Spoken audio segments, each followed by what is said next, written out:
favorite thing in the world? Oh man, I love tools. Tools are so cool. You can do so much stuff with tools.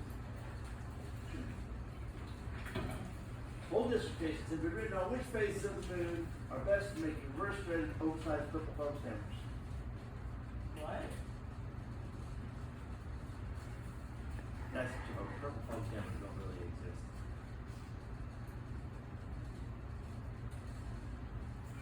The joke is, list tools on the planet is endless. Everyone has an opinion about how to make or use tools and which tools are the best. How many times have you seen on the internet, well, I probably get it a lot more than y'all do because, you know, the algorithms know what to feed me. But there's always a list of the 50 best tools or the 50 tools every homeowner should own or the whatever. Anybody can make that list and every list would be different. So anybody that's trying to tell you what is or this or is or that, you know, I was watching the video the other day that came up about which set of end wrenches were the best, and they were putting them on. They had all this scientific measuring tools. They were putting them on the thing, and they were turning the wrench. To the average person, how much does that matter? Zero. To you people, to this group of people, no offense to y'all or who you are or where you exist, the $580 Snap-on wrench versus the $3 wrench at Harbor Freight Tools are the same. They don't matter which one you have in your hand because you're not using it at the very tippy pointy end of the spear. You're somewhere back in the hilt of the tool. You're not out in the pinnacle of the performance of those tools. You just need a wrench that works. You don't need one that's the highest performance. So anyway, no one has all the answers. I love tools. I have a long and beautiful relationship with tools. I may have told you the story. A student came to my office one day, and they asked if they could borrow a tape measure. My office is not at the scene shop, right? So they came to ask if they could borrow a tape measure, which the first part of my brain was, why did you come here to ask me to borrow a tape measure? I don't have tape measures here. They're down in the shop, so why are you? So I was confused. The second part I was confused by was, who doesn't already own a tape measure? How many of you own a tape measure? Let's see a few hands that didn't come up. Okay. Just the fact that a human being doesn't own a tape measure was just mind-boggling to me because so I had that moment. I go downstairs to get a tape measure. I give it to me. I go home later that day. I open my tool. This is the measuring and marking drawer of my toolbox at home. How many tape measures do you see? 1, 2, 3, 4, 5, 6, 7, 8. Yeah. There's a lot there. So I just automatically have. If you go to any vehicle I own, there's a tape measure in it. I don't have a tape measure in my office, which is oddly enough, but I don't use tape measures in my office. I have a ruler so I can like. Anyway. This is my daughter helping me do her thing. How cute. She's not that.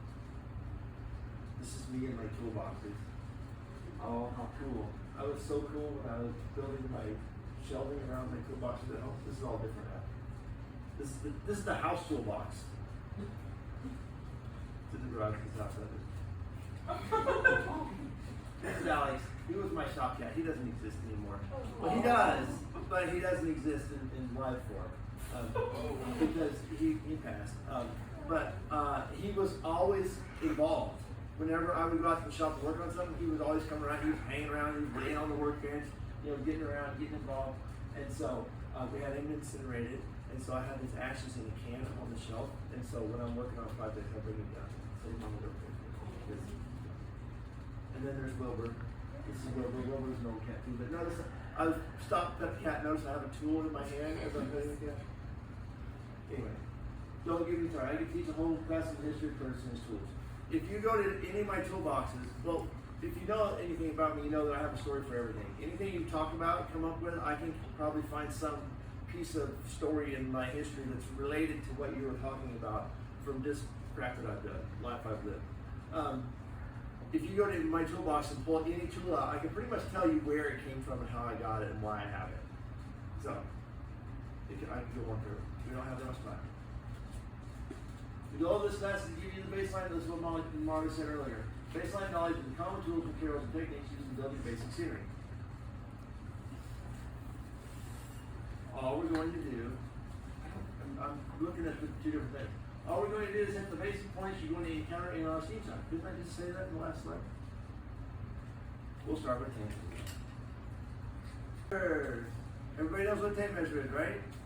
How many of you have ever compared tape measures?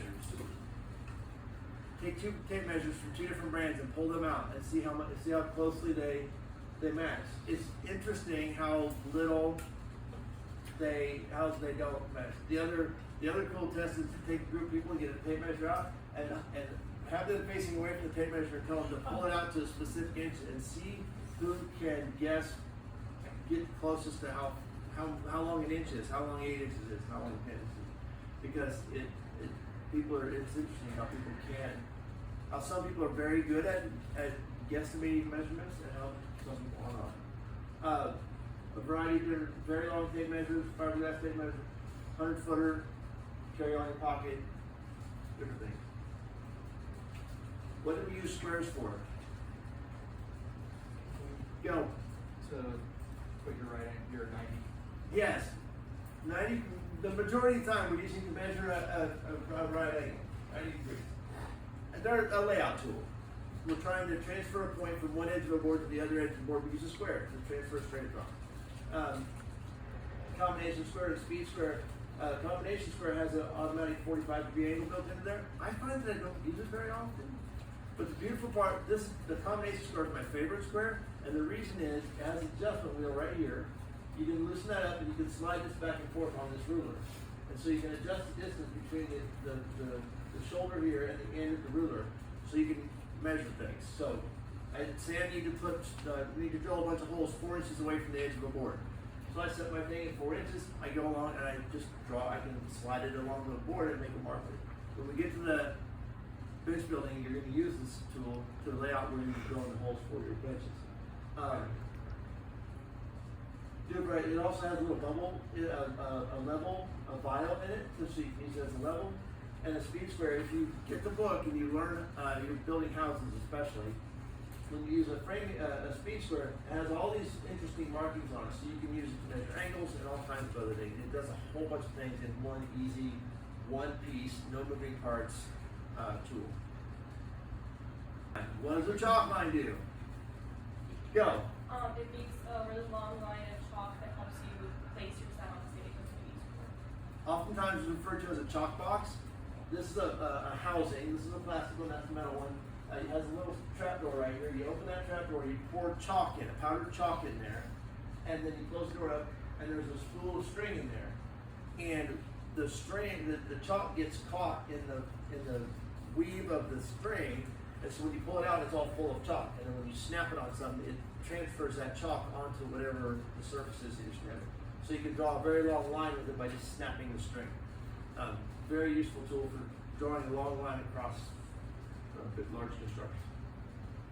We use them. We don't use them super often in the shop, but we do use them quite often. You can also use them as a plumb bob. They usually have a pointing end on one end, on the other end of it. Notice it has a point at the bottom. So if you hang the string, hang it at the end of the string, the point is where it's making a perfectly straight line straight up down. I think we get the plumb bobs later, but trammel points. How many people drew circles with a compass when they were a kid? Same thing, only we can make them any size. We get a stick of wood, we plant them on the stick of wood, put the point here, and we use them to draw a circle. Again, just another layout tool. Level. We call this a bubble toy. I worked at a theater one time that was on a boat. It was an old boat that had been pushed up on the bank of the river, and it had been converted into a theater long before it got brought to where I was working on it. But it had been brought to this town, pushed up on the side of the river, and had a little theater in it. And we showed up in the summer and built scenery and did shows in this theater. The deck of the boat, how many people been on boats? Are the decks of boats flat? Usually they're not. Usually they're curved, sloped, something like that. So we called this the bubble toy because it didn't, everything was crooked or angled or whatever. So anyway, it has a little vial in here, it has a little bubble mirror in it. When you put it on something, it tells you whether that's flat when you level. And they come in a variety of sizes. all the way from, you know, little bitty ones put in your pocket, all the way up to 10 feet long. They actually make, I really want one. I don't have one, so if you find one that has a good price, I'm looking for one. It's an extendable level. It's like 4 feet long, but you stretch it and it goes out to like 8 feet. So if you find one of those for a good price, they're very expensive. That's why I don't have one. Here we go, plumb bob. It's just a weight with a point on one end and you tie a string on it, and so that whenever you hang it, what does it do? How does gravity work? Whenever you hold it straight up and down, it points toward the center of the earth. What happens if I go to Europe? Does it point straight down? What if I measure the angle between the plumb bob in Europe and the plumb bob in Europe? They're not going to be the same because they're all pointing toward the center of the earth. So if you move far enough apart, your plumb bob lines are not parallel. How much does that matter? On the scale that we're building things, it doesn't matter at all. But it's an interesting point to think about. This is what we have. We have this silly little 595 weight that you put. The really cool ones are big and brass and really fancy. Crescent wrench, adjustable wrench. How many people own one of these? Look at the number of hands. How many does Curtis own? What? I don't know. To be perfectly honest, I never asked that question. I have all the way from a 24-inch crescent wrench down to a little bitty keychain one.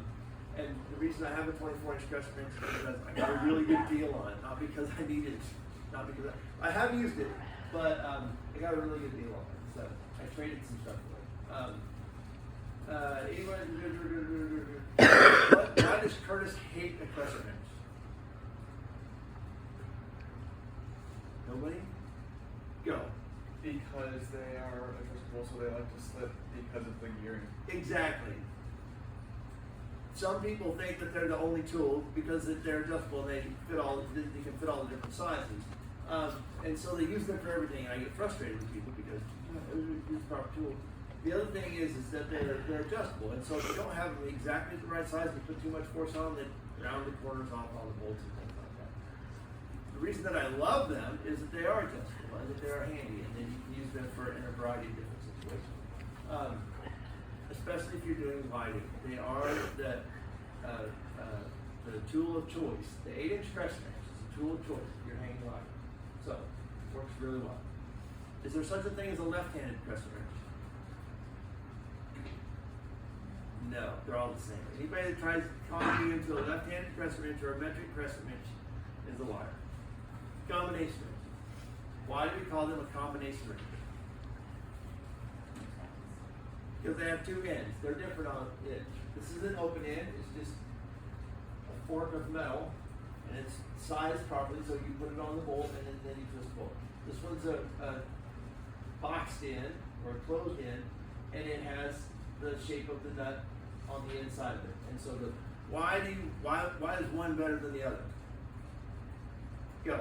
Because the open end lets you put it on the bolts that you couldn't necessarily reach, but the other side lets you get a little bit more torque. If you can't put the wrench over the end of the bolt, you look up above you, you see this threaded rod above you. If you're trying to put the wrench on the nut that's above the flange, you can't get the open end of the wrench on. You have to put you can't put the closed end of the wrench on. You have to put the open end on it. So there's times when you can't get a box end over the end of the bolt. So that's why you want this. Why is the box end preferable? No slipping. It goes all the way around. If you put enough force on a fork wrench, it will actually spread the wrench apart and slip around the corners of the bolt. So you have to put a lot of force on it. Been there, done that. It sucks. Combination wrench. If you ever work with me, I'll call this, hand me a box end wrench. That's what I mean. I'm looking for a box end wrench, but we don't have these. We don't have these. We have these. When I was growing up, that's just what they were called. My dad and the people I worked for, we called them box end wrenches. Hey, I need the box end wrenches. That's what they were talking about. They weren't talking about combination wrenches. They were talking about combination wrenches, but they weren't calling them that. So we're going to talk about some other things about a variety of names. Sockets and ratchets. this is a multi-part system. There are sockets for all the different sizes of bolts, and then there's a ratchet. And this clips onto there. I thought there was another picture of this, but I can't really find it. So this socket has a 3/8 inch hole, a 3/8 square hole in the back of it. This has a 3/8 inch square shaft sticking out of it, and they snap onto it. They snap together, and then you use it as a wrench to turn bolts. I'm trying to find the ratchet is I'll say things like, hand me a 9/16 ratchet. What I mean is, hand me a ratchet wrench with a 9/16 socket on it. And a lot of people get really confused by that. They're like, what are you talking about? It's a socket wrench. It's a ratchet handle. I might call it a variety of different things. But, again, you have one handle for all the different sizes of bolts. The disadvantage is that you can't put this, it doesn't have an open end on it. You can buy special attachments for that, that's a whole other way. The socket ratchet. How many different screwdrivers are there? Oh my goodness, so many different sizes and styles and shapes and everything else. We're at the point now in the seam shop where we're using 4 different things, which is kind of complicated and confusing. And why don't you just use one? Well, because manufacturers can't seem to get together and get along, and they make different things, and they make improvements over time. So we use square drive. We use a version of this. It's a combination square drive and Phillips, and then we're also using Torx. A couple different sizes of Torx, and we also use Phillips. So Torx, Phillips, and square drive are the 3 things that we use most commonly. All kinds of different varieties. What's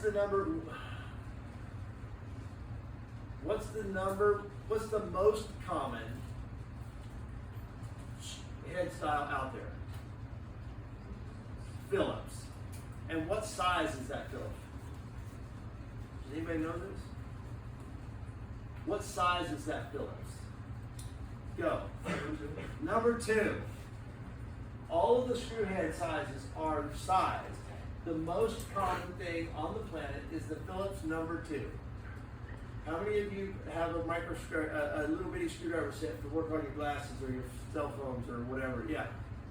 How many different sizes of Phillips bits are there? I don't even know. I should know that answer. But you got number 3 is the most common large size. I don't know if there's a size larger than 3, but then it goes, so there's number 3, number 2 is the most common, number 1 is smaller than that, and then you go to an aught, and then you go to a double aught, which is 2 zeros. I don't know how small they go, I think it's 4 aught. Very tiny Phillips screwdriver. So if one of the things that people do is they'll go out and they'll buy a kit of screwdriver bits that are all different sizes and shapes, and they use the number 2 because that's the most common one. And then what do?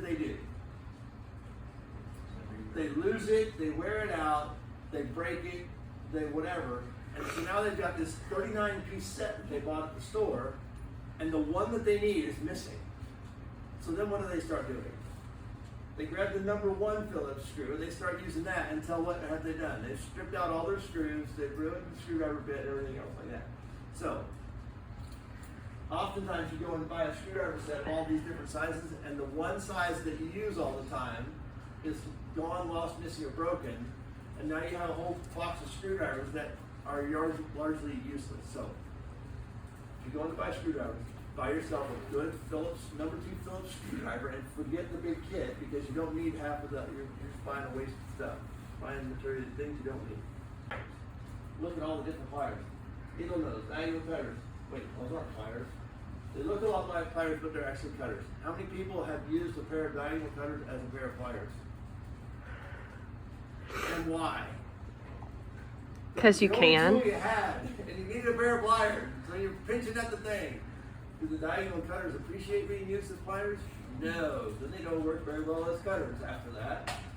But everyone does it, and they always get included in the pliers kit because they're a similar size. Alignment pliers, they're all just different variations on tools that pinch things, that squeeze things, all kinds of different things. The channel locks, slip joint, arc joint, water pump. We always call these water pump pliers. Hey, give me the water pump pliers. I didn't know they were called something different until I was a teenager. because that was what they were called. They were just water pump pliers. And we didn't have Channel Lock brand water pump pliers because Channel Lock didn't exist in our town. We had Crescent brand. Crescent and SK, those were the two brands that the local hardware store sold. So Channel Lock didn't come along, but Channel Lock has come along as a brand that makes a variety of this. And they're just adjustable. You open the handle up and then you can slide this so you can make the job bigger or smaller. And they have a blue handle. But Channel Locks is a brand. Channel Lock makes all kinds of different stuff. But it's like Kleenex. Everybody knows what Kleenex are, right? Not actually Kleenex, it's tissues, unless they're Kleenex brand. Kleenex is the brand. Same way with vice grips. What's Curtis's favorite tool? A pair of 10-inch vice grips. Give me a pair of those and I'm a happy man. But you have to have the good ones. The best ones are the ones that were made in Nebraska. Dude invented locking pliers in Nebraska back in, I don't remember when, and started making them and selling them, and they really took over there. And since then, what has happened to the Vice Grip brand? It's been bought and sold and bought and sold and bought and sold. It's now known by a bunch of investment bankers who don't know that they're ahead from the hot rock when it comes to what tools are. They're just worried about wondering if it's making money. So, but the other part of it too is that other brands have come along and started making. When Vice Grips came out, you couldn't compete with them because everybody was like, oh, go get some Vice Grips, and so they would go buy the Vice Grips. They were an excellent product. Other people started entering the locking plier market, but they were making cheap knockoffs that weren't as good, and so everybody stuck with the Vice Grip brand. Now we're far enough away from that, and there's been enough bean counters and accountants involved that there are other companies that are making pretty good versions of this, but the Vice Grip brand are still the best, in my opinion. So, remember that at the beginning I talked about best? We can fight over this. No, I'm kidding. We actually have some Milwaukee brand ones in the shop that are actually pretty good. But if you look at them, they're surprisingly similar to the Vice Grip brand ones. It has a thumb screw here that has an adjustable bolt. You can adjust this back and forth, and then the pliers, when you squeeze it on there, this locks in place and clamps down on the bolt or whatever you're squeezing it down on.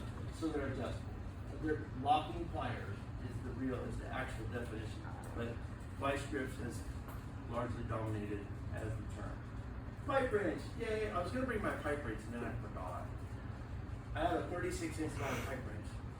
It makes me feel cool. I paid $20 for that pawn shop. So that's why I have it, because it was $20. I mean, who can't resist a 3-foot long pipe wrench for $20? So they're used for twisting pipe. Again, has a thumb screw here that you twist it to adjust the spacing on this.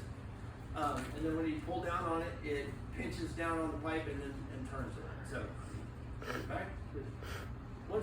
They're kind of hard to explain how to use, but once you put them on there and pull on it, then the way it's built, it clamps down on the pipe as you turn it. But it's just loose on there, and then you pull on it until you pull on it. Many variations of it. I saw there was a pipe wrench that I saw. I don't remember where, on Craigslist or Facebook Marketplace or someplace like that, and it showed this picture of a pipe wrench, and it was wildly expensive. And I was like, what on earth is it?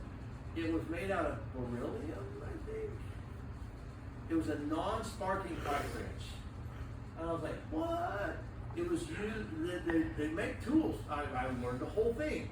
They make tools for, in places where there's a lot of chemicals and volatile stuff, like refineries and places like that, where a spark, if you drop the tool or you bump the tool against something, then creating a spark would cause an explosion or something like that.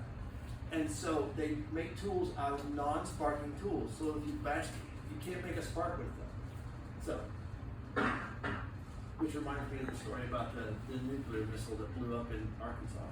Anybody heard about that one? You should take a look at that one. That's a really crazy story.